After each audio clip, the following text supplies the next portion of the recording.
Halo Sobat Hukum PBH Panglima Hukum Bali. Kembali lagi pada edukasi hukum yang kesekian kalinya bersama kami untuk menambah wawasan hukum kita agar semakin bijak dalam menghadapi berbagai situasi hukum. Pernahkah kalian mendengar ikan aligator gar? Atau spesies ikan lain yang dilarang dipelihara di Indonesia?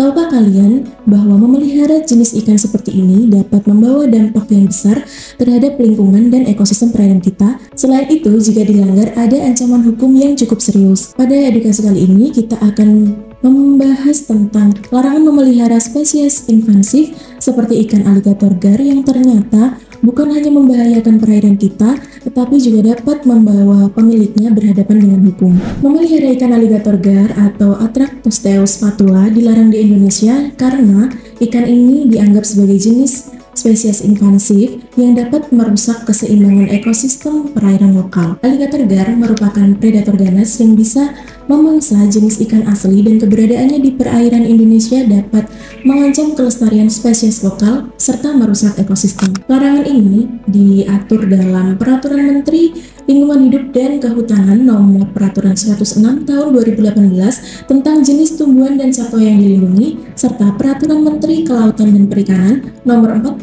Tahun 2014 tentang larangan pemasukan jenis ikan berbahaya dari luar negeri ke perairan wilayah Republik Indonesia, di mana berdasarkan peraturan ini ikan aligator gar termasuk ke dalam jenis spesies yang dilarang dipelihara, diperjualbelikan, dan dilepas liarkan tanpa izin. Baru-baru ini telah terjadi kasus yang menimpa seorang kakek yang mendapatkan hukuman karena diketahui memelihara ikan aligator gar.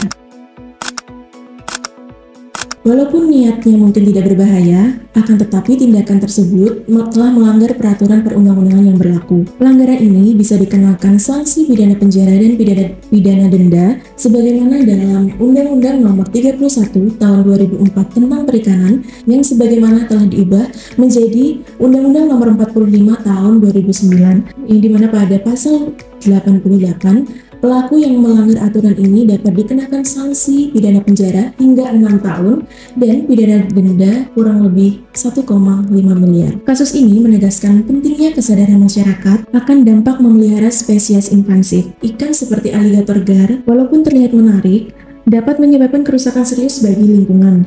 Kasus ini menegaskan pentingnya kesadaran masyarakat akan dampak memelihara spesies invasif. Ikan seperti aligator gar, walaupun terlihat menarik, akan tetapi dapat menyebabkan kerusakan serius bagi lingkungan jika dilepas ke perairan bebas. Oleh karena itu, sebelum memastikan untuk memelihara spesies invasif, masyarakat harus mengetahui peraturan yang berlaku dan potensi bahayanya terhadap ekosistem. Selain penegakan hukum, edukasi yang berkelanjutan kepada masyarakat oleh pemerintah merupakan kunci yang utama dalam mencegah pelanggaran terkait pemeliharaan spesies invasif seperti ikan aligator gar. Dengan edukasi yang efektif, dapat mencegah tindakan melanggar hukum sejak awal dan membantu masyarakat lebih waspada dalam memelihara satwa eksotis. Dengan pengetahuan yang memadai, masyarakat tidak hanya terhindar dari jerat hukum, tetapi juga berperan aktif dalam menjaga keberlangsungan ekosistem dan kelestarian lingkungan. Ingat, hukum ada untuk melindungi kita dan lingkungan sekitar. Jadi, selalu pastikan untuk memahami peraturan sebelum memutuskan untuk memelihara hewan eksotis atau spesies tertentu. Jangan sampai niat baik kita berujung pada permasalahan hukum. Terima kasih sudah menyimak edukasi kali ini. Sampai jumpa di edukasi hukum bersama PBH Panglima Hukum Bali berikutnya. Tetap bijak, taat hukum, dan jaga lingkungan. Sekian, terima kasih.